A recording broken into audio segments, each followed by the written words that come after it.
professionnelle, il n'y a pas forcément, si vous voulez, de clarté sur la façon dont le monde de l'entreprise, le monde des organisations, qu'est-ce qu'ils utilisent comme opérateur de qualification. Je vais y revenir assez largement ensuite. Troisième point, c'est que vous connaissez peut-être, sûrement, je ne sais pas, cette proposition de Barbier dans son bouquin sur l'évaluation en formation, dans lequel il avait il avait évoqué cette distinction entre évaluation des agents et évaluation des actions, mais peut-être plus intéressante que cette distinction un peu massive. Il évoquait des logiques plutôt centrées sur la différenciation des agents versus des logiques de régulation finalement au sein du travail et des dispositifs, des systèmes de travail.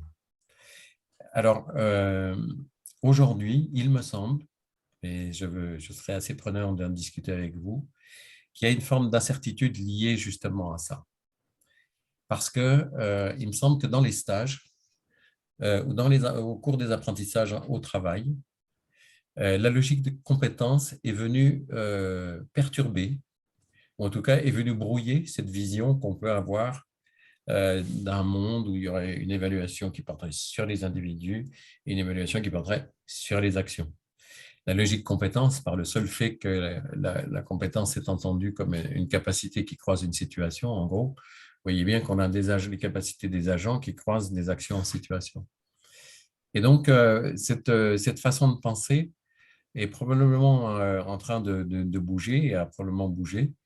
Et donc, pour les stagiaires et pour les nouveaux entrants dans les entreprises, finalement, ils ne savent pas forcément très bien comment eux-mêmes est apprécié leur travail, leur activité, parce que quand ils sont dans les équipes, ils continuent à faire de la régulation, mais en même temps, quand ils passent leur entretien individuel d'évaluation, ils sont dans une logique de différenciation. Et donc, la logique, à la fois la logique compétence et à la fois la logique d'individualisation à l'intérieur des univers productifs, qui finalement a beaucoup cassé les collectifs, si vous me permettez l'expression, fait que les personnes sont prises dans cet entre-deux et que finalement, l'évaluation est difficile à construire dans ces organisations-là. Voilà pour un peu ces éléments de contexte que je voulais évoquer avec vous. Et puis, j'en viens donc à… Voilà. J'en viens à la question des écarts d'un travail qui servira à se former avec un travail pour produire. Alors, vous allez me dire, mon cher monsieur, vous êtes gentil, mais ça, on a résolu le problème. En tout cas, c'est ce qu'on me dit ici, plutôt en France. C'est qu'on me dit, mais attends, dans les référentiels, maintenant, il y a un référentiel d'activité, il y a un référentiel de formation et puis il y a un référentiel de certification. Donc, what else? Où est le problème? Alors, ma position, en tout cas, est de considérer que eh bien, le référentiel ne fait pas tout, tout simplement parce que le référentiel, par nature, vous le savez mieux que moi encore, il a une fonction qui est d'être un référentiel transversal, on va dire, en tout cas, qui ne cherche pas à saisir la singularité de toutes les situations de travail. Donc, il est normal que ça serve à caler la formation et l'évaluation. Mais en revanche, cette façon de penser l'activité dans les référentiels, finalement, a une petite tendance, voire une certaine tendance, à s'abstraire de l'organisation du travail, à s'abstraire de la prescription. Et finalement, on en voit bien le rapport pour des nouveaux entrants ou des stagiaires, c'est-à-dire qu'on leur dit de moins en moins ce qu'ils doivent faire. On leur dit, et Sophie Le Garrec l'évoquait déjà, on leur dit les objectifs qu'ils doivent atteindre. Donc, dès le référentiel, d'une certaine manière, il y a une euphémisation du travail au profit d'une individualisation dans le fond, d'un accord, d'une sorte de dénominateur commun sur ce que devraient faire les professionnels. Et les mots sont importants là-dedans, puisque, vous le savez bien, pour les cadres, maintenant, On ne leur dit jamais ce qu'ils doivent faire, on leur donne des missions. Ils ont des projets. Dans le meilleur des cas, et peut-être le vivez-vous vous-même, quand vous êtes embauché quelque part, vous sentez bien qu'au-delà de la mission ou du projet que vous avez à conduire, il y a des attentes connexes. Voir que la direction ou les gens avec qui vous travaillez ont des intentions qui ne sont jamais dites, mais qui sont le réel du travail, qui sont le réel de ce que les gens vivent au travail. Et donc, il y a comme soit, on va dire, une euphémisation des référents d'évaluation, soit une multiplication des référents. Et donc, pour les stagiaires ou pour les nouveaux entrants, ce n'est pas très simple de se repérer là-dedans, quoi. Et puis enfin, le deuxième aspect dans les référentiels, c'est que finalement, les référentiels sont toujours sont en tout cas majoritairement, hein, dans la façon dont ils sont construits, plutôt avec une orientation plutôt normative des tâches et qui sont donc par nature décontextualisées. Alors, effectivement, Christophe, j'étais à Genève la semaine dernière et alors, sur la place Isaac Mercier, j'ai vu cette affiche, enfin, cette présentation, vous savez, de publicitaire, sur laquelle il y avait écouté l'histoire d'Étienne. Et alors, moi qui ai travaillé en fromagerie, mais de l'autre côté de la frontière, dans le comté, ça m'a intéressé, donc je suis allé écouter l'histoire d'Étienne. Je vous la conseille. Et là, c'est très intéressant cette histoire d'Étienne, parce qu'Étienne, en 11 minutes, nous raconte son métier, et en 11 minutes, il brasse l'ensemble des dimensions du métier. Et donc, je me disais, mais qu'est-ce que peut comprendre vraiment un stagiaire ou quelqu'un qui se promène dans Genève et dit, tiens, oh, l'histoire d'Étienne, j'aimerais bien la connaître. Bien, et je vous assure que même en connaissant un peu le métier, il dit tellement de choses qui vont depuis le geste que vous voyez, hein, sur l'affiche jusqu'à l'inscription territoriale du gruyère dans des appellations contrôlées, dans des filières, etc., que le métier en lui-même devient très difficile à comprendre. Voilà. Donc, il y a un écart au-delà du référentiel au sens strict de formation. Il y a un écart parce qu'il y a une distorsion entre l'épaisseur de métiers qui sont effectués avec finalement une sorte de petite tranche ou peut-être justement de meule, mais avec des trous du référentiel qui essaye d'expliquer comment ça se passe. Alors, le second aspect qui est évidemment fréquent et que vous connaissez relativement bien, j'imagine, c'est que il y a une sorte d'écart qui est consubstantiel à l'exercice du travail. Et là, j'entre finalement un peu dans la singularité que contournent, entre guillemets, les référentiels, mais à bon droit, hein, mais qui du coup pose la question de savoir à partir de quoi on évalue, on est évalué d'ailleurs. Or, ce qui est prescrit, parce que la formation prescrit quand même le travail, hein. La formation prescrit le travail, mais elle le prescrit à travers des programmes qui nous disent comment, en gros, il faut faire le job, quoi. Mais ils le disent depuis un monde qui n'est pas le monde du travail, qui est le monde de la formation. Et les stagiaires ou les nouveaux entrants, ce qu'ils rencontrent quand ils sont dans les organisations productives, ils ne rencontrent pas des programmes, ils rencontrent à peine des tâches, ils rencontrent du travail à faire. Et ils rencontrent surtout quelque chose à faire avec et pour d'autres. C'est-à-dire que le point d'entrée pour eux est plutôt de savoir ce qu'ils ont à faire dans les situations, sans que ça s'exprime forcément par un descriptif de tâches ou par des précisions sur les éléments de travail. Et on rejoint là la question du vocabulaire de tout à l'heure. Ce qu'on attend d'eux précisément et qui n'est jamais très, très bien défini, c'est une forme d'autonomie au travail, mais qui s'exprime rarement dans des prescriptions précises. Je ne sais pas si vous êtes familier des mondes productifs, mais on n'écrit pas beaucoup dans le monde de l'entreprise. Il y a de la communication sur la sécurité, éventuellement sur des équipements individuels de sécurité, mais ce qui est attendu n'est pas clair. N'est pas clair, en tout cas pour le nouvel entrant, parce que précisément la prescription, on pourrait dire qu'elle est faible. Et donc, on voit qu'on peut comprendre, si vous voulez, alors je vous ai mis toute une série de petits calculs, vous voyez les calculs de dose, on sait que à l'hôpital, pour les infirmières, par exemple, c'est quelque chose qui est assez compliqué à comprendre parce que vous avez des infirmières qui ont des capacités de mathématiciennes, qui savent faire des proportions, mais qui ne sont pas biologistes et qui donc ne connaissent pas les principes actifs des molécules qu'il y a dans ce qui est injecté dans nos corps. Et puis, vous avez des élèves infirmières qui ne savent pas du tout, elles, d'ailleurs, ni la proportionnalité, ni les principes actifs. Donc, il y a toute une littérature qui dit comment ça doit se faire, le calcul de dose, mais qui est un énorme problème. Alors, j'espère que vous, ou à Chugé, ou à Lausanne, ça marche mieux, ou à Neuchâtel, ou à Fribourg.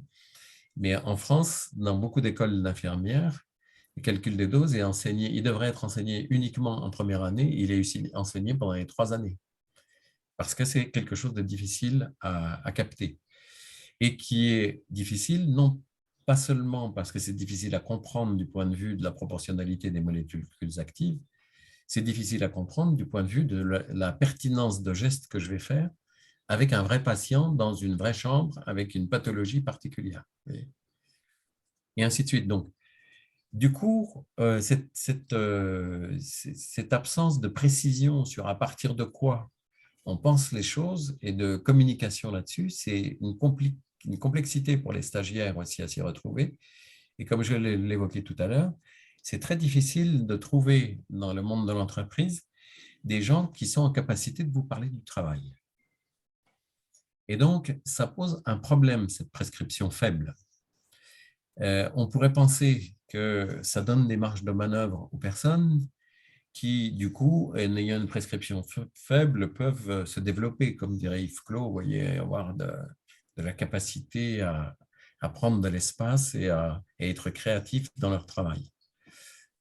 Sauf que ces marges de manœuvre, elles sont d'une part régulées par ailleurs par les systèmes managériels, mais elles entraînent parfois aussi, à force de prescriptions faibles, une perte de connaissances dans les entreprises sur finalement quels sont les gestes qui ont on va dire un capital de connaissances embarquées qu'il faut absolument maîtriser si on veut maîtriser le geste. Donc, hier, par exemple, j'ai visité hier matin une fromagerie qui fabrique donc du brie à Savarin, un fromage très léger, triple crème en Bourgogne. Et j'étais avec un opérateur de fabrication qui en fait est devant un écran d'ordinateur. Et donc, c'est en fait son expertise, c'est de savoir manier le logiciel. Ce n'est plus du tout de savoir manier et de savoir comment le fromage se fabrique pour de vrai, quoi. Et donc, il gère des synoptiques avec les choses, mais voilà. Donc, c'est un problème, cette prescription faible que j'évoquais à l'instant, parce que ça pose la question de savoir par où le stagiaire regarde-t-il le travail. Est-ce qu'il regarde du point de vue de l'espace qui lui est donné? Est-ce qu'il le regarde du point de vue de ses collègues? Est-ce qu'il le regarde du point de vue de ce qu'il a appris dans la formation, dont chacun sait que la première chose qu'on dit à un stagiaire, c'est « bon, maintenant que tu es en entreprise, tu oublies ce que tu as appris à l'école et puis moi, je vais t'expliquer comment ça fonctionne ». Alors, on a une difficulté finalement de point de vue qui peut être pris par le stagiaire entre ces trois affaires et qui est d'une certaine manière, je dirais, aggravée par le fait que les systèmes, là encore évoqués par Sophie Le Garec, sur la croissance très forte de la relation de service, fait qu'on se trouve aujourd'hui avec des impératifs temporels très forts, où l'urgence devient la règle, où les priorités ou les hiérarchies de priorités ne sont plus celles du tout de la technique ou de la réalisation d'un produit, mais qui sont celles de la vente, du service ou de la vente d'un certain délai pour produire quelque chose. Et donc, comme le dit très bien un agent de maîtrise que je vous cite là, il dit, mais quand je parle à mes cadres, moi, de technique, on dirait que je les emmerde. Voilà. Et eh bien, c'est vrai pour l'agent de maîtrise, mais c'est vrai aussi pour le stagiaire qui se trouve finalement pris dans à la fois donc un triple regard qui est compliqué à construire, mais aussi des impératifs managériaux d'organisation du travail qui lui opacifient, on va dire, sa capacité à regarder la façon dont ça se travaille. Il y a enfin un écart lié à l'activité de la personne. Alors, on a tendance à regarder toujours les stagiaires ou les nouveaux entrants comme des individus justement accompagnés, je disais. Et du coup, on oublie juste, enfin il me semble que parfois, en tout cas, on oublie que certes, ce sont des individus dont il faut prendre soin pour qu'ils apprennent quelque chose, qu'il faut accompagner, mais surtout, ce sont aussi des individus qui sont face à des situations de travail avec lesquelles ils doivent dealer. Or, il y a plusieurs raisons pour lesquelles ils ont du mal à dealer avec cette activité de travail. La première, et c'est Jean-François Métral, mon collègue, qui a beaucoup travaillé là-dessus, il a beaucoup travaillé sur la façon dont les préoccupations des jeunes fluctuaient beaucoup. C'est-à-dire que de temps en temps, ils sont préoccupés par la formation, de temps en temps, ils sont préoccupés par leurs copains ou leurs copines, de temps en temps, ils sont préoccupés par leur logement, de temps en temps, ils sont préoccupés par leur argent, et on ne peut pas leur en vouloir. Et donc, le rapport au travail est là encore bousculé, on va dire, par l'activité de ces personnes. L'autre question, qui est un classique aussi, hein, c'est jusqu'où ces jeunes entrants ou ces stagiaires disposent des moyens de communiquer à l'oral, par écrit, par le numérique éventuellement, à propos du travail qu'ils sont en train de faire.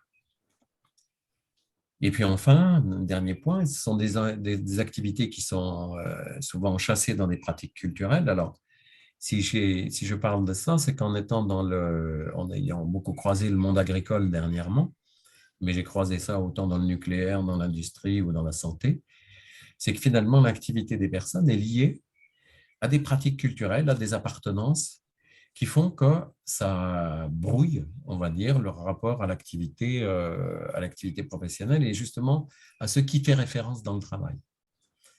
Alors, je vous ai mis sur cette copie de diapo un exemple qui m'avait beaucoup frappé. J'étais allé avec un collègue suivre une stagiaire en sérigraphie et qui avait donc pour mission d'imprimer un logo sur un t-shirt. Et donc, on la suit, donc on va dans l'atelier, on suit Aurore, donc, et Aurore nous dit, ben voilà, c'est simple le process, hein, je mets un t-shirt en dessous de la machine, il y a une sorte de pression qui se fait sur un cadre où il y a de l'encre, et puis ça, à travers un pochoir, ça imprime le logo sur le t-shirt. Et alors, nous, on prend l'air intéressé, puisqu'on est là pour regarder comment elle fait, etc. Et puis, donc, Aurore fait la chose et on lui dit, mais alors, Aurore, est-ce que tu peux nous dire à quoi tu vois que la pression est bonne? Donc, elle nous regarde en se disant que finalement, on est quand même des gens un peu bizarres. Et elle dit, ben, tu sais, là, j'ai un truc, ça s'appelle un œil. Et donc, je le vois si la pression, elle est bonne ou pas. S'il est bien visible, c'est que la pression est bonne. Et d'ailleurs, elle nous dit, là, la pression, elle n'est pas bonne parce qu'il n'est pas visible. Voilà. Alors, imaginez, vous voyez, on investigue et on dit alors, et Aurore, quand tu es au centre de formation, on t'a parlé de la pression. Et alors là, elle a cette phrase magnifique où elle nous dit que vous avez sous les yeux, oui, on m'a parlé de la pression, mais ce n'est pas la même pression qu'à l'atelier ici. Là-bas, c'est la pression atmosphérique sur la Lune, sur la Terre, etc. Mais ça n'a rien à voir avec la pression que je vis. Et puis, Aurore se met à travailler et elle essaye de régler, mais elle n'y arrive pas. Ça dure 20 minutes. 20 minutes de film, c'est long. Hein. C'est pour ça que je ne vous le passe pas.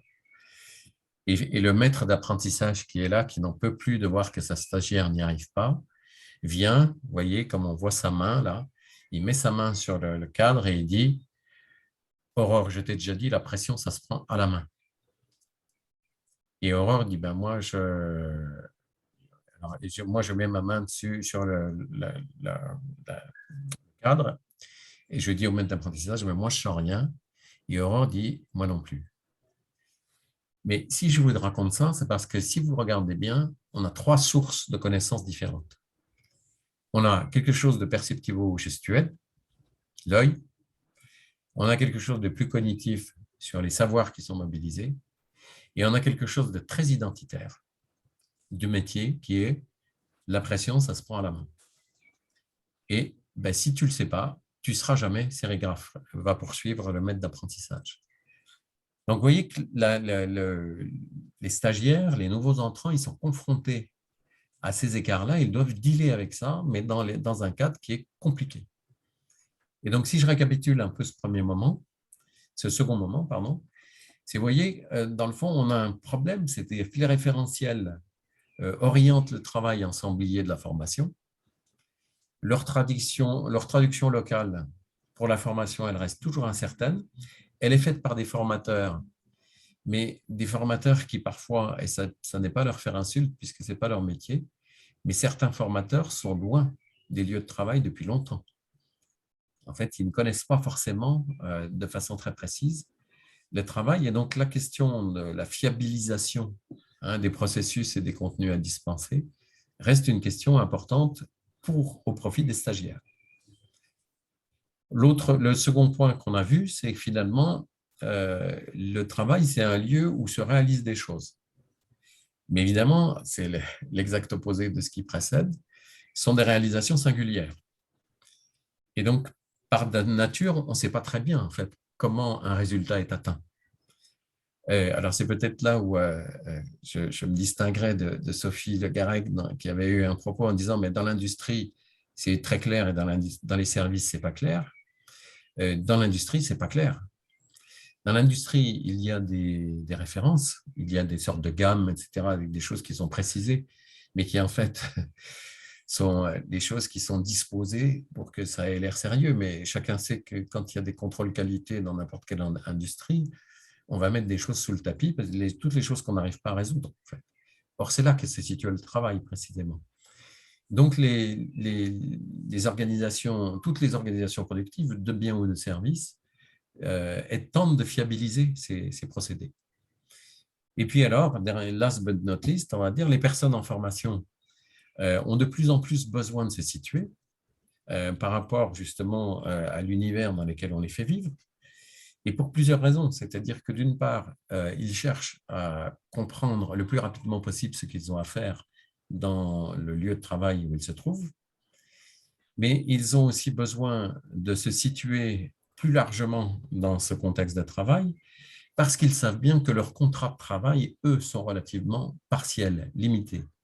Et donc, tenir un métier, ça devient une course de vitesse maintenant pour des gens qui sont sur des contrats de travail qui sont de plus en plus réduits. Les stages, alors je ne vous ai pas mis de statistiques, mais en France, on se gargarise beaucoup parce qu'on a augmenté l'accès à la formation de manière exponentielle depuis 30 ans. Mais la courbe qu'on ne montre jamais, c'est que le temps de formation diminue. Et les deux courbes se croisent, si vous voulez, entre l'augmentation de l'accueil et la baisse de la durée. Et donc, les jeunes ont besoin de mieux se situer, de comprendre finalement quel est le sens du travail. Et là, donc, je vous ai mis, je ne sais pas si vous avez suivi ça, mais en France, ça a créé beaucoup d'émoi. Des jeunes de grandes écoles qui sortent cette année donc, de leur diplôme d'ingénieur. C'est une des écoles qui fait frémir la France entière, tellement c'est beau. Eh bien, en fait, ces jeunes ont appelé à déserter les jobs destructeurs. Et donc, vous voyez qu'il y a trois incertitudes finalement sur la construction d'un rapport de l'évaluation au travail. Et donc, ce que je vous propose, c'est l'enjeu d'habiter ces écarts. C'est-à-dire que ces écarts, là, j'ai bien cassé tout le monde, on va dire, Et donc, à mon tour, là, d'aller à Canossa et de me soumettre et en tout cas de vous proposer des choses pour voir si ça peut fonctionner. Alors, j'ai mis en parallèle, Sophie Le Garec le reconnaîtra, le schéma qu'elle avait présenté, hein, sur par qui est faite l'évaluation, sur qui, sur quoi. Et je me suis dit, ben oui, je m'y retrouve bien dans le schéma de Sophie Le Garec et en même temps, il me manque, c'est très macroniste, hein, excusez-moi, mais il me manque quelque chose sur le fonctionnement, c'est-à-dire que justement ce que je comprenais, moi, des milieux de travail, c'est que ça ne permet pas de répondre de manière aussi claire à ces questions-là. Et donc, il me semble, si vous voulez, qu'une des questions qu'on doit se poser, c'est d'une part que l'évaluation et le système de travail, c'est comme une usine chimique, là, que vous avez sous les yeux. Il y a des tuyaux partout qui sont en interaction les uns avec les autres. Et donc, pour qui est fait l'évaluation est en rapport avec les méthodes, qui est en rapport avec les enjeux et finalités, qui est en rapport avec sur quoi, sur qui, etc. Donc, il me semble qu'une des questions, et qui n'est pas mince, c'est qu'en fait, le problème de l'évaluation dans les stages ou dans les pratiques de travail, c'est qu'on a de plus en plus de mal à être au clair sur des notions qui vous sont largement familières, j'imagine, qui sont qu'on ne sait pas très bien définir le référent et on ne sait pas très bien définir le référé au-delà des job descriptions, on va dire, qui sont exprimés justement en mission, en affaires, en trucs et en bidule, mais qui ne disent pas comment il faut faire, quoi. Qui, comme le soulignait Sophie, disait finalement, on se questionne beaucoup sur les objectifs maintenant, mais pas tellement sur la façon de s'y prendre, quoi. Le deuxième point qui me semblait, je crois, est intéressant, c'est que si vous me suivez jusque-là, si vous avez le sentiment que je ne raconte pas trop d'âneries, cette absence de clarté sur le référent et le référé, ça veut dire qu'en fait, il y a une concurrence des enjeux et des finalités, par exemple, dans les univers de travail et qu'un stagiaire ou un nouvel entrant, il doit capter ça. Il doit essayer de capter finalement comment se joue cette concurrence entre les enjeux du travail, on va dire. Et du coup, il y a des sociologues conventionnalistes, en tout cas pragmatistes, qui proposent l'idée d'action qui convient. Et on va voir que ça pose d'autres types de problèmes. Parce que concevoir une action, en tout cas penser l'évaluation, voire même l'action directe, comme une action qui convient à tout le monde, ça veut dire de penser avec Dewey et avec d'ailleurs Lionel et Lucie Moitié-Lopez, de penser des co-valuations, en tout cas de penser quelque chose qui est fait ensemble pour se définir entre soi d'abord comment ça peut fonctionner. Et puis enfin, ça pose du coup, vous voyez que c'est très ambitieux comme manière de penser les choses, ce qui suppose que d'abord, il y ait une capacité politique, on va dire, quasiment politique, oui, de réciprocité et de mutualité dans des collectifs de travail. Et pour des gens comme vous et moi, de penser plus seulement une ingénierie de l'évaluation, mais une façon d'intervenir dans des univers, puisqu'il s'agit d'aider les gens à co-valuer, d'aider les gens à penser l'action qui convient, etc. Alors pourquoi? Parce que précisément les stagiaires, ils sont à la fois par rapport au travail dans les incertitudes que j'évoquais tout à l'heure, mais aussi très concrètement au quotidien. Ils sont face à un certain nombre de plots à démêler, si vous me permettez l'expression. C'est-à-dire, quelles sont les informations qui sont pertinentes, quelles sont les connaissances qui sont utiles. Finalement, si je prends une décision, comment ça fonctionne, etc. Et puis, ils sont pris dans des cultures professionnelles qui mobilisent des savoirs dans lesquels aussi ils doivent se retrouver, en tout cas essayer de fonctionner au mieux avec des possibilités d'action qui sont régulées ou qui sont précisées par le management et avec des attentes, pour le coup, très fortes des managers sur la façon de s'y prendre.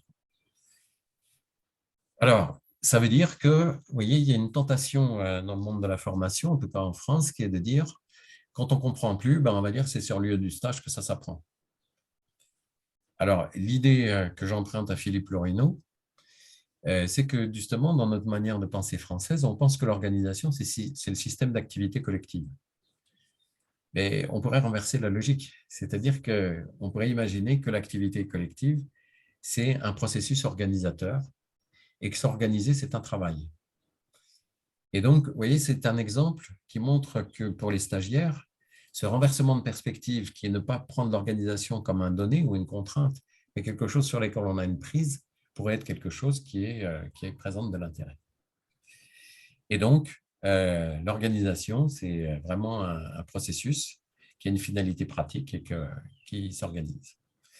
Ça voudrait dire que l'organisation, c'est justement, ce n'est pas un état ou une structure, mais qu'on a un pouvoir d'agir, un pouvoir d'action plutôt, sur cette organisation. Alors, c'est pour ça que si les stages et les pratiques de travail m'intéressent, c'est que finalement, si je récapitule une seconde fois un peu tout ce qu'on vient de se dire, tout ce que je viens de vous dire, c'est qu'on a un travail qui n'est pas toujours lisible, on a une incertitude des objectifs, on a des situations qui sont souvent opaques pour un nouvel entrant, on a des normes qui bougent tout le temps, une normativité, et puis on a des organisations qui socialisent plus ou moins bien.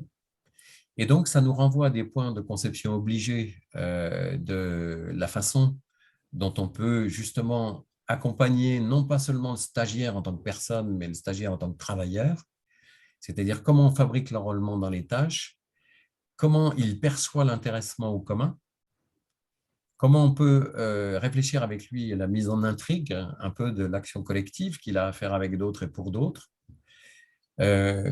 Quel est le rapport qu'on entretient à la technique? Moi qui suis dans une école d'ingénieurs, je peux vous dire que quand on fait des sciences humaines et sociales, les ingénieurs, leur premier réflexe, c'est de dire, attends, c'est pas mon monde, ça. Et puis, par rapport à l'organisation, vous voyez bien qu'entre l'organisation managériale et puis ce qu'on évoquait en termes de réciprocité et mutualité, on a un petit ajustement à réaliser. Alors oui, simplement, je voulais dire aussi que ça marche dans les deux sens. C'est-à-dire que quand on travaille sur ce que vous avez sur la droite de l'image, ça fait évidemment bouger ce qui est à gauche.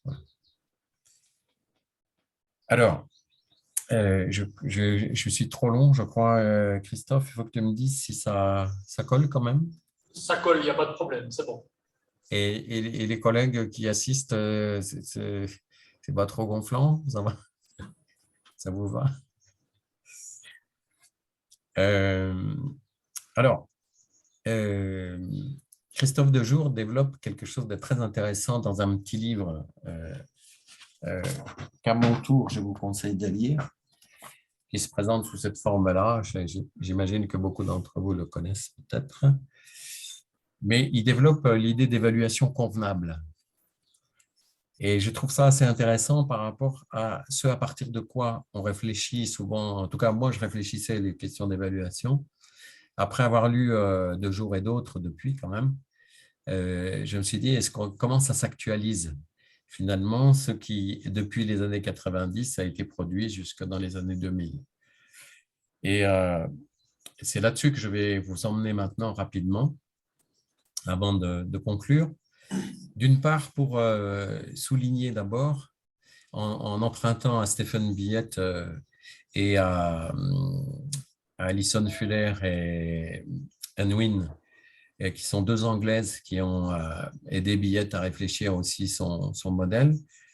Biet dit finalement du travail, ou de l'activité en tout cas au travail, ça joue sur deux choses, hein, c'est ce que vous avez au milieu de l'affaire. C'est qu'il y a évidemment les tâches, la définition des tâches, etc. Mais il faut, on va dire, que le milieu soit affordant. C'est-à-dire qu'il engage les gens à se mettre au boulot et qu'ils amènent les personnes à se saisir de l'environnement pour faire quelque chose. Et de l'autre côté, Stephen Biet dit ce qui est quand même important, c'est que ces affordances, si elles sont saisies par les personnes, c'est que ces personnes s'engagent.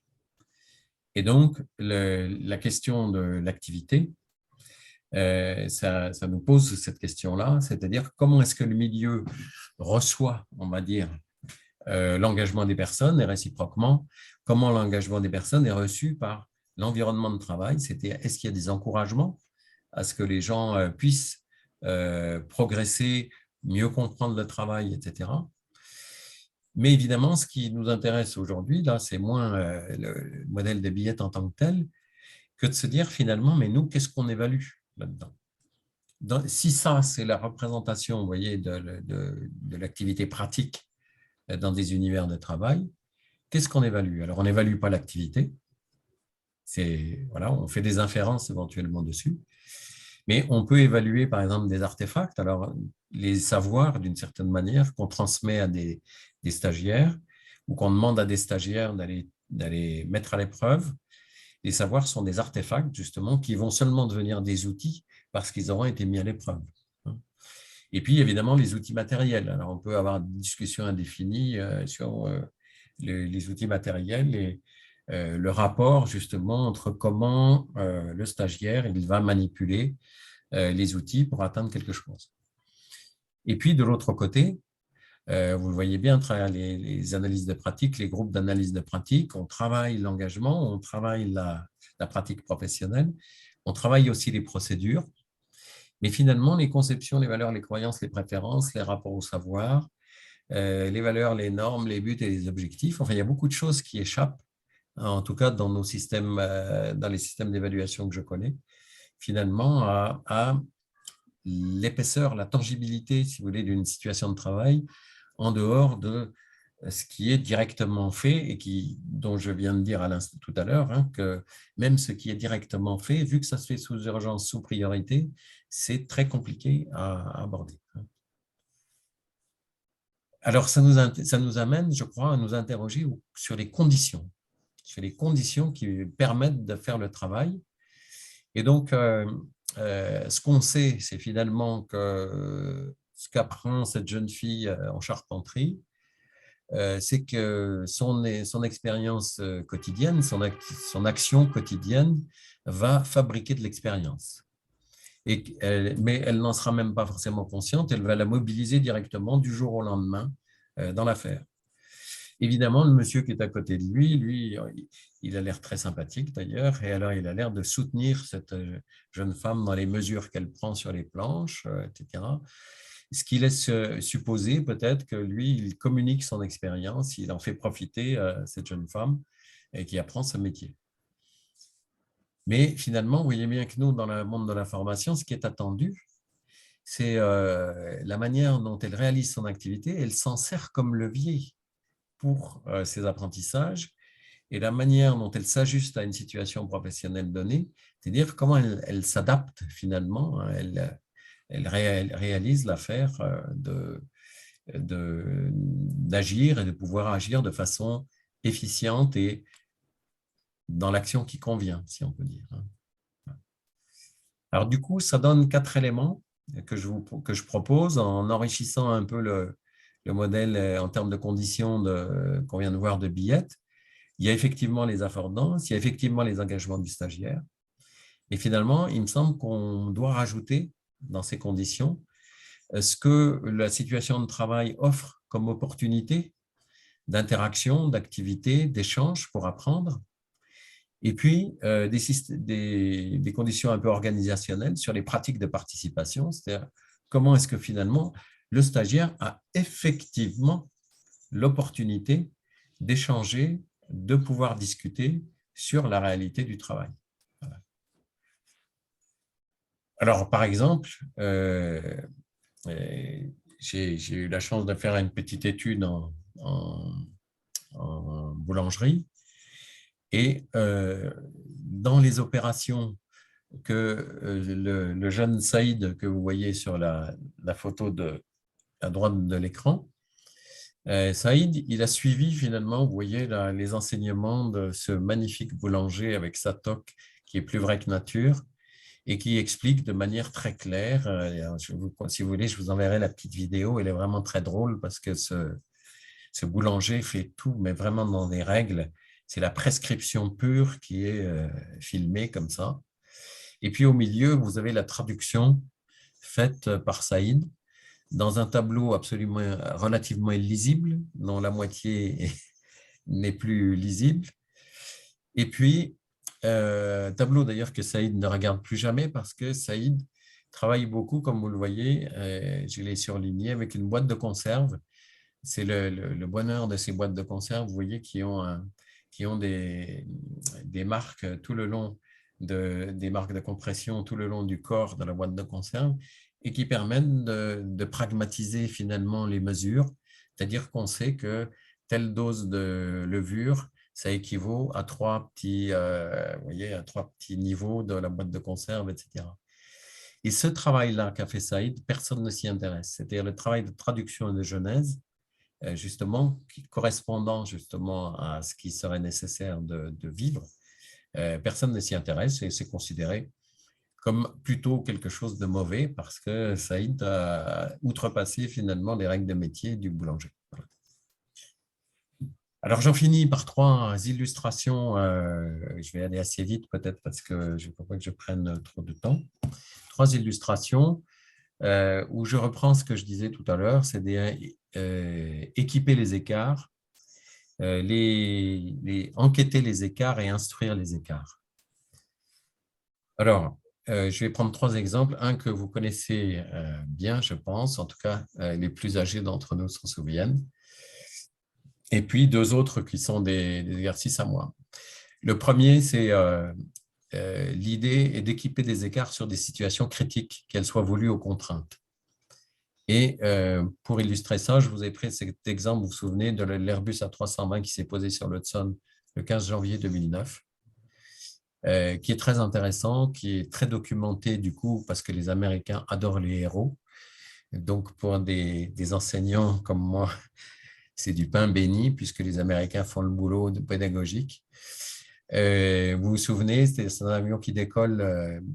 Cet avion, entre le moment où il a décollé et où il était, comme vous le voyez sur l'Hudson, il s'est passé 6 minutes 50. 6 minutes 50, durant lesquelles, au bout de 2 minutes, l'Airbus A320 rencontre les vols de bernage du Canada. Il y en a 4 par réacteur au moins, qui donc transforment brutalement l'Airbus en planeur. Et donc, par rapport à une situation que Jean Lev, une anthropologue américaine, a décrite comme l'ARENA, c'est-à-dire le donner, le stabiliser de la situation, il faut pour le pilote et le copilote, vous avez peut-être vu ça dans le film de Clint Eastwood qui s'appelle Sully, le pilote et le copilote fabriquent une autre situation. Donc, il faut le setting de la situation, si vous voulez, mais tout en planant avec un avion de 62 tonnes et de 156 personnes à bord. Donc, il faut fabriquer la situation assez rapidement, vous l'avez compris. Et ce qui est très intéressant, c'est d'écouter les bandes audio dans lesquelles les deux, le pilote et le copilote, mettent en balance des possibles d'actions in situ pour choisir finalement l'option finale, sachant que, néanmoins, l'option finale, elle est très fortement anticipée par le commandant de bord dès le départ. Mais ce qui est spectaculaire si vous écoutez les bandes audio, c'est que personne n'entend ce qu'il dit. Il dit qu'il va se poser sur l'Hudson au bout des 30 secondes fatidiques, là, et personne n'écoute d'abord. Tous les gens qui sont dans les tours de contrôle continuent à penser les choses. Voilà. Et donc, ce qui va nous intéresser, c'est ce que j'appelle des opérations avec Sophie Dubuisson, et des opérations d'arbitrage situé, c'est-à-dire comment est-ce que finalement cet équipage finalement a fabriqué des arbitrages situés et ne peut-on pas, c'est ma question finalement, mettre en place ce genre d'opération pour fabriquer des situations d'évaluation où les jeunes ou les nouveaux entrants seraient amenés à réfléchir et à entrer dans la discussion sur ces opérations d'arbitrage situé, notamment en se saisissant d'éventuels points d'appui. J'ai pris cet exemple de l'avion, mais je voulais, si vous le souhaitez, je pourrais en parler sur d'autres exemples comme celui de la kinésithérapie. Le deuxième point, c'est finalement enquêter sur les écarts, parce que l'enjeu finalement de produire un référent qui soit justement convenable, là encore, ou en tout cas un référent qui convient pour l'apprentissage des pratiques, me semblait intéressant. Et là, je vous prends un exemple sur lequel je travaille depuis plusieurs années. Vous savez que les agriculteurs sont appelés à utiliser des pratiques économes en intrants chimiques et en pesticides, etc. Et c'est un agriculteur en France, il a 30 personnes en moyenne qui viennent le conseiller tous les ans sur son exploitation. C'est-à-dire qu'à la fois, il est seul à prendre des décisions, mais il a beaucoup de gens qui donnent des conseils. Vous voyez où je veux en venir. Et le problème de ces conseillers, c'est que très souvent, ce sont des ingénieurs de l'agriculture, agronomes, etc. Et qu'un ingénieur, ça, dans son monde, je résous des problèmes. Donc, j'amène des solutions.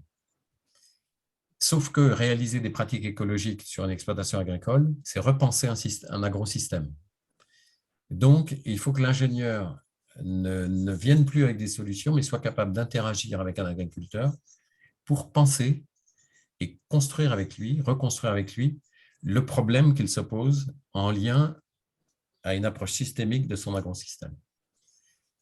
Et donc, ça veut dire que pour nous, ça nous renvoie à des opérations d'indexation, vous voyez, de formalisation. C'est-à-dire, si on enquête l'écart de ce qui se passe avec ces professionnels, il faut les déplacer finalement, ces conseillers agricoles, ingénieurs, il faut réussir à les déplacer. Alors, ce que nous avons tenté, c'est provoquer de l'enquête, c'est-à-dire, vous voyez qu'on n'enquête pas directement sur les situations avec les agriculteurs, parce que les conseillers agricoles eux-mêmes n'y sont pas prêts, mais au contraire, il faut provoquer l'enquête entre eux. Et donc, on les provoque, on leur fait faire des trucs qui n'ont pas de sens pour eux. Alors, par exemple, on prend un groupe de conseillers agricoles, on leur demande de venir avec tout le matériel avec lequel d'habitude ils vont sur une parcelle agricole, et on leur dit, vas-y, regarde ce qu'il y a à voir. Et il n'y a rien à voir, hein. On est clair, il n'y a rien à voir sur la parcelle. C'est vraiment le désert. Et donc, les conseillers ronchonnent, évidemment, ils ne sont pas d'accord. C'est quoi, c'est une provocation, c'est quoi ce truc-là, etc. Et on les suit avec une caméra, avec de l'audio, enfin, etc. On essaie de voir comment ils raisonnent. Et ce qui est très intéressant, c'est qu'il ne faut pas plus de 3 minutes et demie pour qu'il y en ait un qui commence à dire, tiens, tu as vu, là, il a dû faire ça, l'agriculteur, sur sa parcelle. Parce que là, tu as vu le repère, là, etc. Et l'autre va lui dire, non, moi, je ne suis pas d'accord, à mon avis, ce n'est pas ça, c'est autre chose. Il n'y a rien à voir, et ils se mettent à raisonner sur ce qu'ils croient voir. Et ça nous intéresse beaucoup, parce que c'est à ce moment-là qu'ils sont obligés eux-mêmes de se mettre à penser, et quand on revient avec eux, en leur montrant les films et les outils, ils découvrent qu'à ce moment-là, en fait, ils pensent les choses, mais leur problème, c'est surtout de ne pas le partager avec l'agriculteur. Donc, il faut fabriquer une capacité à argumenter. Il faut fabriquer un certain nombre de choses. Et donc, je ne rentre pas, si vous voulez, je rentrerai plus tard dans les choses, mais il y a plusieurs pistes qui ont été évoquées. Et en tout cas, plus intéressant pour nous, ce qu'on a produit, c'est un ensemble de références justement sur comment alors si vous voyez le titre très, très subtil, hein, la groseille, l'agro-conseil, vous voyez, comment est-ce qu'on fabrique finalement un référent de la manière de conseiller différemment à partir d'un certain nombre, ce que vous avez sur la droite, de référés, d'expériences, de savoir à partir de quoi on regarde quoi, et se mettre d'accord là-dessus pour arriver à quelque chose qui fabrique du référent. Et enfin, je terminerai là avec un troisième exemple qui est pris dans les visites de travailleurs sociaux aux familles d'enfants placés. Les écoles professionnelles de travail social ne sont pas avares de façon d'exprimer c'est quoi la parentalité, c'est quoi une famille d'enfants placés, c'est quoi le rôle du travailleur social. C'est-à-dire qu'il y a beaucoup de discours à propos de l'action. Mais la question pour les travailleurs sociaux qui sont dans l'aide sociale à l'enfance et qui vont dans les familles, c'est comment je me comporte. Ce n'est pas seulement d'avoir des choses génériques sur la parentalité, c'est quoi une famille dont l'enfant est placé. Ils sentent parfaitement qu'ils sont malvenus, qu'ils sont les représentants d'un pouvoir judiciaire qui a placé l'enfant, qui sont, etc., etc. Donc, vous voyez, ils ont des tas de raisons de comprendre que la famille les accueille moyennement bien, et en même temps, la famille est coincée, parce que si elle accueille mal la représentation du juge, évidemment, ça ne va pas le faire. Donc, c'est un jeu extrêmement subtil, interactionnel, et qui est très, très peu documenté, en tout cas, d'après moi. Et donc, c'était avec l'école de travail social de Dijon, on a travaillé là-dessus, en suivant les travailleurs sociaux dans les visites aux familles, avec l'accord, bien sûr, des familles, et essayer de comprendre, finalement, c'était quoi cette situation critique, justement. Sauf que, évidemment, quand vous êtes un homme de 1,90 m qui fait de la boxe de 25 ans, ou que vous êtes une jeune femme de 20 ans qui est comme ça et que vous êtes accueilli dans une famille, l'ambiance n'est pas la même, donc vous n'appréciez pas la situation, la manière de converser, la manière d'argumenter de la même manière, et vous ne vous sentez pas vous-même de la même manière en sécurité. Et donc, il a fallu documenter, si vous voulez, cette situation de visite. Et là-dessus, on s'appuie donc sur l'approche de Dewey sur l'évaluation. John Dewey, c'est un philosophe, je ne sais pas si vous savez, donc je vais très vite là-dessus, mais qui a écrit, qui a écrit plusieurs articles d'abord et plusieurs textes sur l'évaluation, et qui dit finalement l'activité d'évaluation, ça englobe à la fois l'appréciation immédiate, c'est-à-dire qu'on fait d'une situation, et puis la formation de jugement évaluatif, c'est-à-dire véritablement évaluatif, mais l'activité d'évaluation, elle encadre, on va dire, elle intègre ces deux aspects du travail, ce qui repose sur une idée que je trouve assez séduisante, même si j'ai du mal moi-même quand même à la comprendre complètement, ou en tout cas à la percevoir complètement, mais peut-être parmi vous, il y en a qui sont plus doués que moi là-dessus. C'est-à-dire de considérer la valeur, non pas les valeurs, vous savez, on a toujours tendance à dire on a nos valeurs, c'est ceci, nos valeurs, c'est cela. Dewey dit, OK, on va voir, on met ça à l'épreuve. Et finalement, les valeurs, elles sont en acte. Ce n'est pas des choses énoncées, ce sont des faits qui sont présents dans l'activité ou non. Et donc, vous voyez bien que dans le cadre du travail social, c'est assez intéressant, c'est-à-dire de se dire, quand les travailleurs sociaux, comme les gens du soin, par exemple, qui disent moi, j'aime mon prochain, je l'aide, ou etc. Oui, mais dans les faits, il y a des tas d'empêchements, dirait Yves Clos, hein, dans cette activité. Et donc, la question, c'est est-ce qu'on peut intégrer dans nos systèmes évaluatifs un processus de co-évaluation? Vous faites peut-être déjà, hein, je ne sais pas. Mais vous comprenez bien que du coup, cette co-évaluation qu'on fait entre pairs avec des gens, ça permet de commencer à indexer du référé. C'est-à-dire finalement comment ça se joue.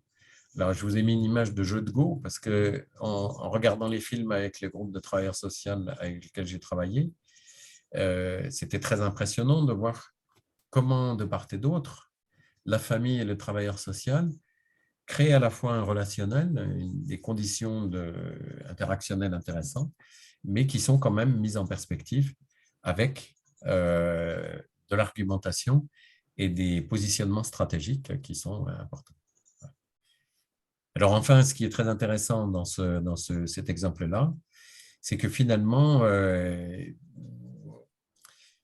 langage, tout le monde ne maîtrise pas le langage de la même manière. Donc, on retrouve ce qu'on évoquait tout à l'heure, hein, de la capacité langagière des stagiaires. La question des grandeurs, c'est-à-dire l'importance qu'on accorde à des faits ou à des phénomènes. Voilà, j'ai l'habitude de prendre cet exemple-là. Si vous avez des enfants, vous leur demandez de ranger votre chambre et avec votre conjoint, vous n'avez peut-être pas la même appréciation de c'est quoi ranger sa chambre. Donc, soit vous êtes en discipline de couple interne et vous dites oui, il va ranger ta chambre, ta mère te l'a dit, tu ne l'as pas fait. Soit éventuellement, vous allez dire oh, grosso modo, elle est rangée la chambre, on ne va pas en faire une affaire, quoi. Voilà. Et puis enfin, la question une piste ouverte par Béguin depuis longtemps, par Pascal Béguin depuis assez longtemps maintenant, qui est celle des mondes communs, c'est-à-dire comment est-ce qu'à travers ces entretiens, ces visites aux familles, on fabrique néanmoins, alors qu'il y a des tas de raisons d'être différents, qu'on est dans des positions de pouvoir, de langage, d'appréciation différentes, comment est-ce qu'on fait monde commun? Et donc, ça renvoie à ce que j'évoquais tout à l'heure, tous ces aspects-là, à ce que De Jour appelle l'évaluation convenable. Alors, pour conclure très rapidement, parce que j'ai explosé mon temps, dans le fond, vous voyez bien que j'ai porté beaucoup mon accent sur comment l'évaluation prend en compte le travail à faire et les façons de le faire, mais pour de vrai, voilà. Notamment dans les économies servicielles, mais aussi dans d'autres domaines, comment on essaye de rendre lisible le travail et ses résultats, ce qui interroge parfois la manière dont les compétences sont rédigées dans les référentiels ou dans d'autres choses. Et puis, ça évoque aussi la place finalement peut-être qu'un chercheur occupe ou qu'un formateur occupe, c'est-à-dire finalement documenter le travail, ce n'est pas le boulot du formateur a priori. Et pourtant, ça pose une vraie question, c'est-à-dire que si le travail n'est pas documenté, alors qu'est-ce qu'on évalue en dehors de ce qui est prévu d'évaluer, on va dire. Et donc, voilà pourquoi je vous ai proposé ce triptyque, instruire, enquêter, covaluer. Voilà, je vous remercie de votre attention et on va pouvoir passer aux questions si vous en avez. Alors là, Merci Paul, merci beaucoup pour cette conférence. Et c'est pas grave du tout si tu as exposé un petit peu le temps. On avait annoncé suffisamment de temps pour l'intervention. Et puis, les propos étaient vraiment extrêmement nourrissants, très, très intéressants. Pendant que peut-être tu peux arrêter le partage d'écran, ouais. que l'on puisse voir les intervenants. Merci. Puis, alors, comme le proposait Paul, hein, ouverture aux questions. Je ne sais pas si dans la salle ou à distance. Je vois que Sephora lève la main. Je vais donc te donner la parole. Et bonjour Sephora. Oui, bonjour tout le monde. Bonjour Paul. Salut Sephora. Merci beaucoup pour cette présentation. C'est toujours très enthousiasmant, rafraîchissant et régénérant d'avoir un tel apport. Alors, ma question, elle va être très naïve et vraiment, là aussi, peut-être que les mots me manquent, comme un peu les stagiaires. Il me semble que les fonctions de l'évaluation vont influer sur les modes d'évaluation. Et du coup, ça aussi, ça traduit des idéologies, c'est-à-dire, ce n'est pas des adhésions volontaires, mais ça les met en valeur. Donc, nous sommes, en Belgique, dans une réforme de la formation initiale des enseignants. Donc, je passe le truc, mais il y a toute une réflexion justement sur la collaboration qu'on pourrait mettre en place avec les maîtres de stage. Alors, quand les établissements de l'enseignement supérieur organisent l'évaluation, on va dire, qui sanctionne les parcours ou qui sanctionne des acquis, je ne sais pas de quoi, mais surtout qui sanctionne les parcours, c'est-à-dire on dit voilà, il a réussi et il peut y aller, ou vraiment celui-là, on a tout fait, mais il n'est pas bon. On n'est pas dans une logique j'ai envie de dire, de développement professionnel ou de co-construction. On est dans quelque chose d'efficient ou d'efficace, je ne sais pas. Hein. Le système doit engranger autant d'enseignants, autant d'infirmières, etc. Et voilà. Et donc, comment, c'est un peu ça, c'est comment détourner le système pour pouvoir introduire justement toutes ces réflexions que tu amenais et ces offres que tu amenais qui sont vraiment très, très intéressantes et sur lesquelles on est en train de se pencher pour justement amener l'évaluation comme une des modalités du travail et du travail conjoint, hein, donc des univers différents. Voilà. Alors, c'est compliqué parce que, comme tu le sais, étant enseignant, même si ça m'a été reproché, mais étant enseignant, je me suis toujours gardé d'aller dans la sphère de l'activité enseignante parce que je trouve que je ne me voyais pas, en gros, aller expliquer à mes collègues comment il fallait qu'ils s'y prennent. Voilà. Bon, il y a peut-être deux choses, mais peut-être vous ne serez pas d'accord et je compte sur vous pour me le dire. Je trouve moi j'ai un problème avec l'activité enseignante. Alors, a priori, il est moins fort depuis quelques années, mais pendant tout un temps, l'activité enseignante, c'était pas le travail enseignant. C'est-à-dire qu'on évaluait les enseignants à partir de la réussite des élèves, entre guillemets. Alors, c'est plus tout à fait le cas. Il y a eu des travaux sur le travail enseignant, mais j'ai le sentiment qu'il y a d'ailleurs, qu'il y a un contre-coup, il y a un coup de balancier d'ailleurs qui est allé trop vers la tâche des enseignants, par exemple sur le démarrage d'une séquence, etc., sans forcément prendre en compte la totalité du travail enseignant. Après, si tu veux, je pense que… Alors, donc, il y a cette question du travail enseignant sur laquelle je continue de loin à m'interroger en me disant, mais finalement, c'est aussi justement une compréhension d'objectifs quasi politiques, finalement, d'être enseignant. Donc, comment ça se traduit dans le vrai? Et il me semble en tout cas que les institutions de formation, mais enfin, ce n'est pas forcément les institutions de formation, c'est les ministères, je ne sais pas comment ça fonctionne en Belgique, mais ce sont les ministères ou les institutions locales ou par province peut-être, qui fixent des règles de ce qui doit être atteint. Alors, dans une école professionnelle, on pourrait comprendre ce que tu dis, c'est-à-dire que on dit, bah non, mais l'enseignant, alors il n'a pas réussi ça, on lui a donné déjà la possibilité de se rattraper, il ne s'est pas rattrapé, à la mort, tant pis, maintenant on ne l'accepte plus. Ben oui, mais une formation, ça a un coût. Donc, par exemple, tu évoquais les infirmières. Les infirmières, je suis sûr que ce n'est pas comme ça en Suisse et en Belgique, mais en France, on a un certain nombre d'infirmières qui ne savent pas faire un certain nombre de choses. Elles sortent de l'école, elles ne savent pas faire. Alors, ça n'est pas dit. Parce qu'en en fait, voilà, tu vois, tu as une infirmière qui a un projet professionnel. On leur demande leur projet professionnel qui va être elle va dire, moi, je vais aller travailler en psychiatrie. Et donc, bon, le calcul de dose médicamenteuse, pour reprendre mon exemple, allez, ça va passer ric-rac en fonction du projet professionnel, etc. Donc, il peut y avoir des choses comme ça. Et puis, alors, la question en fait qui se pose aussi, donc, si tu veux, ça veut dire qu'il y a des compromis qui sont passés par les écoles professionnelles quand même.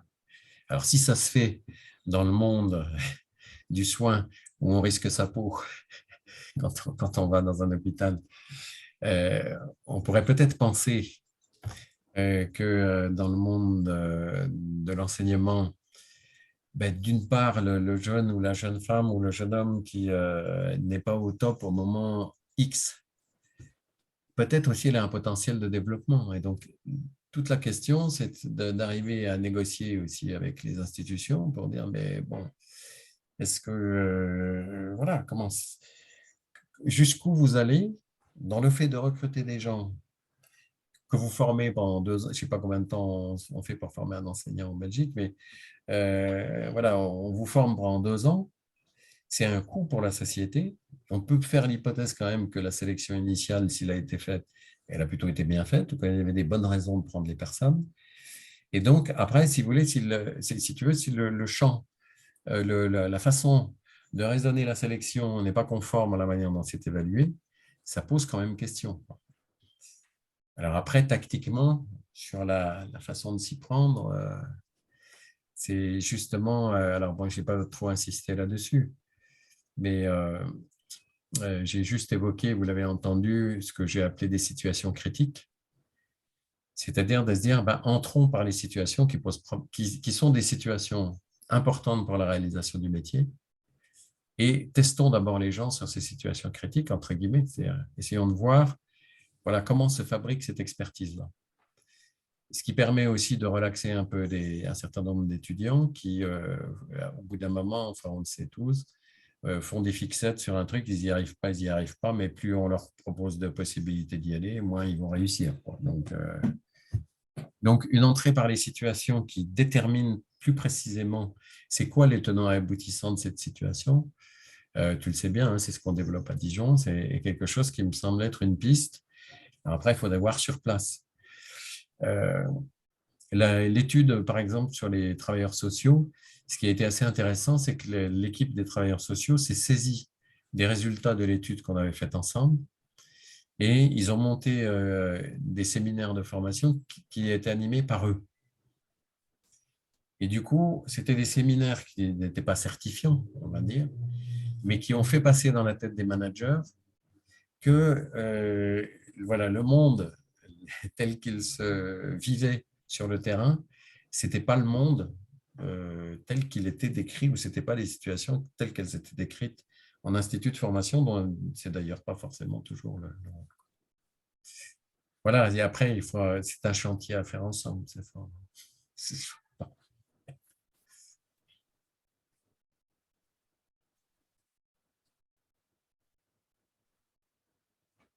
Merci.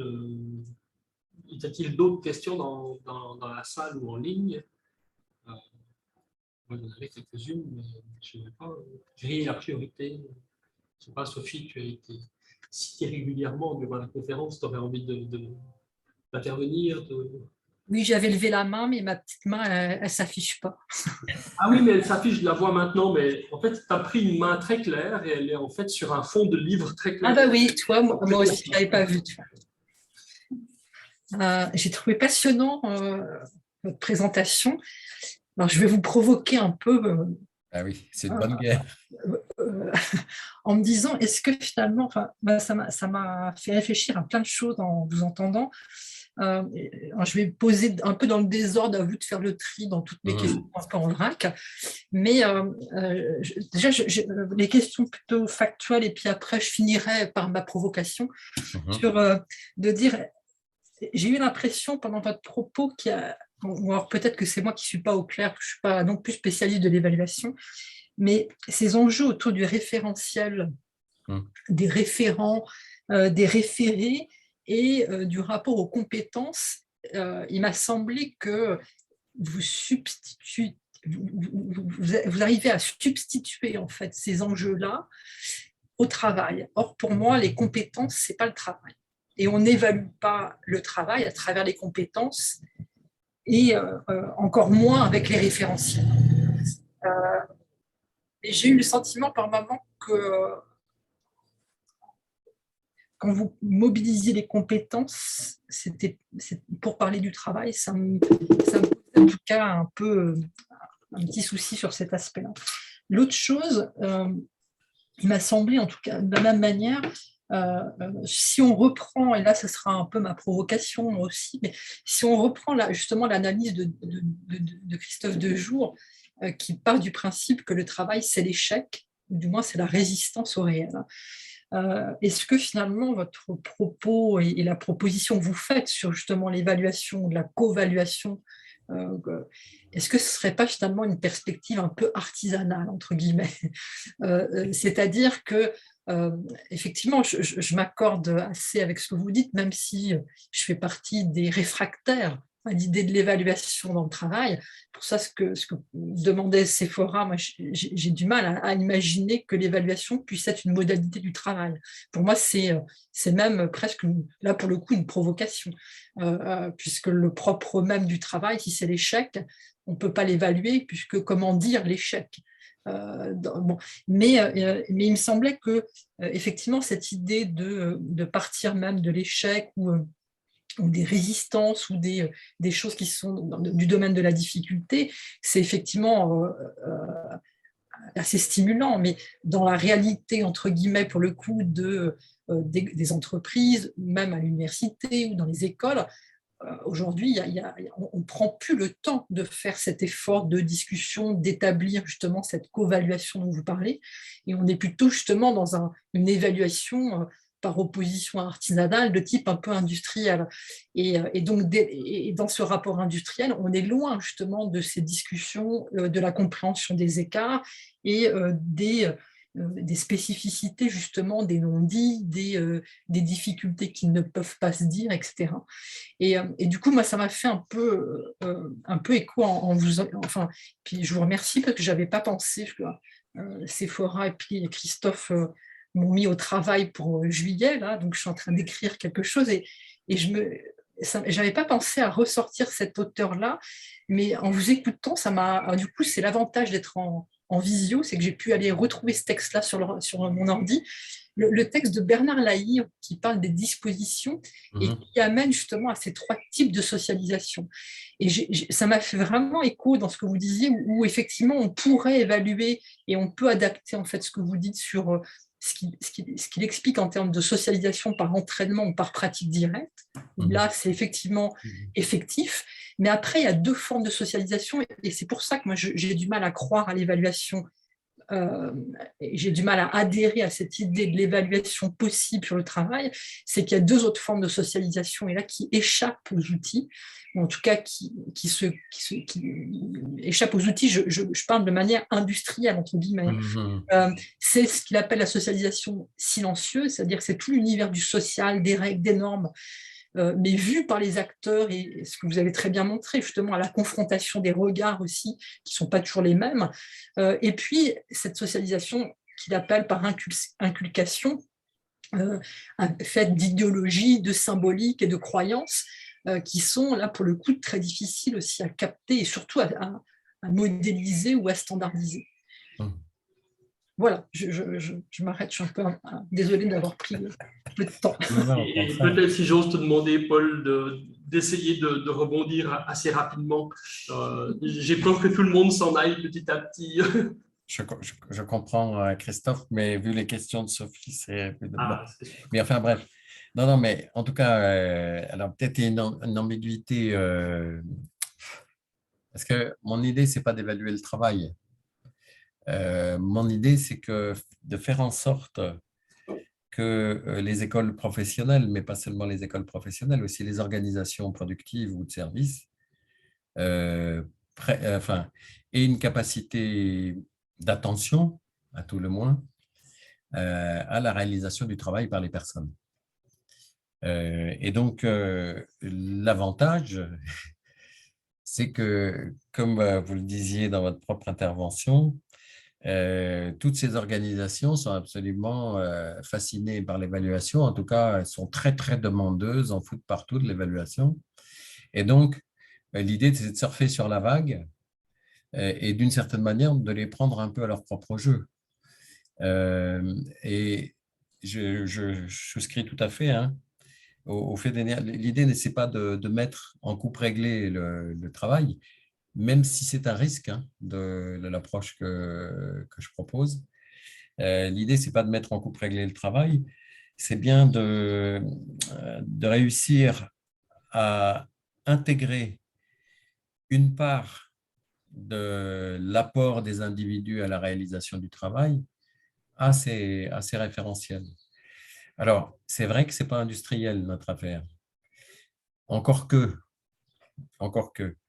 Alors, ce n'est pas industriel parce qu'en fait, les chantiers, ou en tout cas les travaux qu'on a pu mener et qu'on mène beaucoup, c'est quand on touche l'os. C'est quand les entreprises touchent l'os. C'est-à-dire qu'à force d'évaluer, elles ont vidé de sens la réalisation du travail, elles ne le connaissent plus, de fait. Et donc, c'est là où les façons d'aborder alors, par exemple, pour les travailleurs sociaux, le point de départ, c'est vous allez réduire les durées de prise en charge des familles de 6 à 3 mois. Alors évidemment, les travailleurs sociaux disent ah ben ça, c'est pas possible parce que la seule chose que ça demande, c'est qu'à travers une décision comme celle-ci, vous ne connaissez pas le boulot. Quand on est avec les fromagers du comté, c'est absolument spectaculaire. Vous avez une pièce entière qui est pleine de documentation qui explique comment est fabriqué ce fromage. Et le centre technique du comté dit on fait appel à vous parce qu'en fait, on sait tout sur notre fromage, mais on ne sait rien sur les fromagers, en gros. C'est-à-dire qu'on ne sait pas pourquoi un tel fait un meilleur fromage que l'autre. Et on a besoin de le savoir. Et alors, à ce moment-là, ils redécouvrent le travail. Et ils découvrent d'ailleurs qu'on ne pourra pas répondre à leurs questions. Et vous voyez, l'idée, c'est plutôt ça, quoi. C'est au contraire de dire pourquoi est-ce qu'on monte ces trucs-là, c'est mettre en place finalement une capacité des structures et des organisations, justement à prendre en compte que le travail, comme dit De Jour aussi, c'est ce qu'on ajoute à la prescription pour atteindre ses objectifs. Et bien, c'est ça le truc. C'est-à-dire qu'à un moment donné, on finisse de penser que parce qu'on a évalué tel ou tel professionnel, tel ou tel stagiaire, on a vraiment quelque chose de prédictif sur sa qualité à faire le job, quoi. Parce qu'en fait, on sait bien que le travail est situé ailleurs. Donc, moi, j'en suis simplement à la prise de conscience. C'est pour ça que ce n'est pas très industrialisé, même si les approches de didactique professionnelle essayent de mettre en évidence ça. Ils essayent de mettre en évidence finalement la pensée que les professionnels ont sur leur propre métier et non pas de suivre ou en tout cas d'obéir finalement à des réalisations telles qu'elles sont prévues par la prescription. L'ai-je bien descendu, Christophe? Ça va? Très bien, merci. Et je crois que je vais proposer à Laetitia de me poser une dernière question, mais alors je te mets au défi d'essayer de la faire un peu brève. Merci Christophe, et merci beaucoup pour cette présentation vraiment très, très intéressante et qui, pour ma part, résonne beaucoup. Alors, pour vous dire les choses en 2 mots, donc moi, en fait, je suis responsable recherche et développement dans une entreprise. Et donc, on est engagé, en fait, avec un certain nombre de collaborateurs qui viennent d'arriver dans une démarche d'AFEST, donc Action de formation en situation de travail.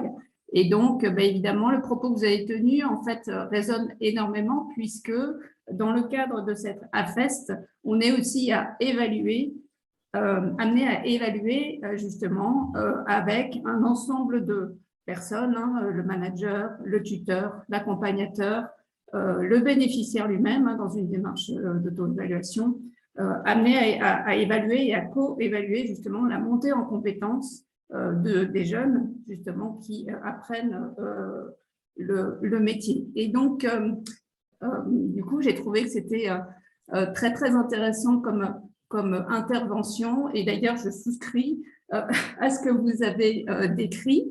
C'est-à-dire que effectivement, donc il y a tout un travail de référentialisation à faire puisque on dispose, comment dire, de la fiche métier, on dispose de la fiche de poste, mais évidemment c'est pas suffisant. Et donc je constate à quel point c'est compliqué justement de réussir à mettre tout le monde autour de la table et surtout de s'entendre pour voir à partir de quand est-ce qu'on estime que telle tâche dans le cadre de tel poste est correctement réalisée et que la compétence est effectivement acquise. Mais voilà, je ne désespère pas que nous y arrivions et voilà, je vous remercie beaucoup pour cet éclairage donc très intéressant et très instructif. Après, par rapport à ce que vous disiez du travail qui lui-même n'est pas décrit, je me suis posé en fait la question de l'initiative. Dans quelle mesure, justement, faut-il que le travail soit complètement décrit et est-ce qu'on peut aussi compter sur la capacité d'initiative et de proposition donc de la personne qui arrive sur son poste de travail avec voilà, ses connaissances, son expérience antérieure pour justement s'approprier et proposer de nouvelles manières de faire. Voilà, je vous remercie. Alors, en tout cas, voilà, et ça fait écho, je crois, à ce que disait Sophie Le Garrec. Je pense qu'il y a on touche là, moi, ce que j'appelle la ligne de crête sur laquelle on se trouve. C'est-à-dire que d'une part, il y a ce que vous dites et ce que défend Sophie, c'est que le travail n'est pas évaluable. Et en même temps, il faut qu'il soit connu pour être reconnu.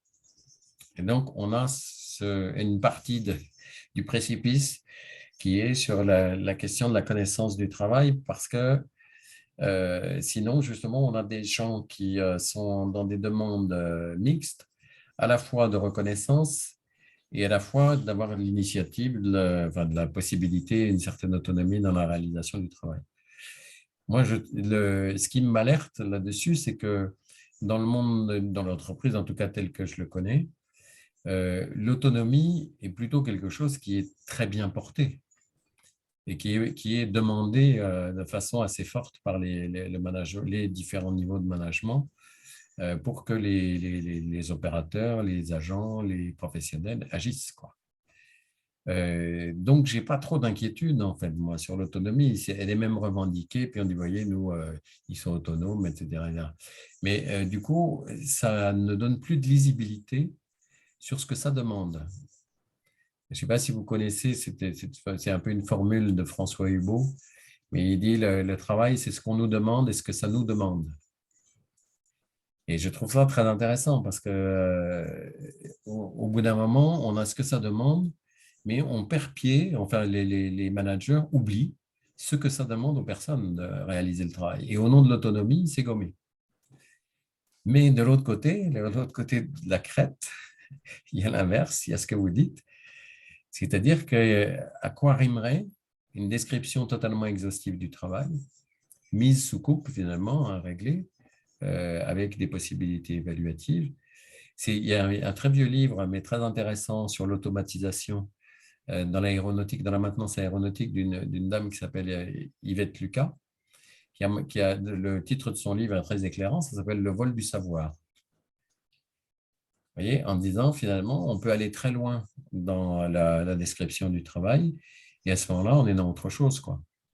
Donc, c'est pour ça que dans ce cadre-là, je crois que les perspectives théoriques, ou en tout cas les positions qui du coup ne sont pas seulement théoriques, mais qui sont un peu déontologiques et éthiques qu'on prend sont importantes, c'est-à-dire jusqu'où on va.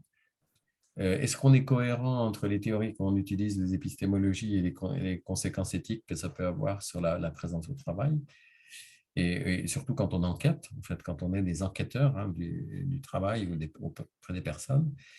Mais en même temps, si on ne fait pas ce boulot-là, enfin moi, c'est ma position en tout cas, si on n'accepte pas d'être sur la ligne de crête et de courir le risque, alors il n'y a plus qu'à abandonner tout à la logique compétence et à ces dérives totales, selon moi en tout cas, qui justement ont complètement opacifié la réalisation.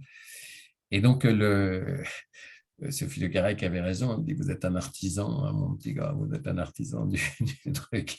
Je suis assez d'accord avec l'idée, mais l'artisanat, il faut être artisan au bon endroit, quoi. Les endroits qui grattent les entreprises, les trucs, en leur disant « Mais là, en fait, donc vous fabriquez quelque chose qui est totalement incohérent, quoi ». Quand la folie numérique, là, en ce moment, sur les formations, elle est passionnante de ce point de vue-là. Parce que c'est tellement facile en ce moment de pouvoir dire à des gens, bon, vous faites du numérique, mais en fait, vous achetez une solution informatique. Voilà. En fait, vous ne savez pas ce que vous enseignez, quoi. Bon, Christophe, je vois qu'il faut... Merci. Oui, je suis partagé entre le plaisir de t'écouter. J'aurai encore plein de questions, mais on aura d'autres occasions pour se les poser et continuer à échanger. Et puis le fait que je vois aussi que les gens qui sont en présentiel, eux, ont encore de la route pour rentrer. Oui, donc, oui, bien sûr. Le multimodal, c'est aussi du multi-problème. Ouais. Un tout grand merci. J'arrête l'enregistrement ici.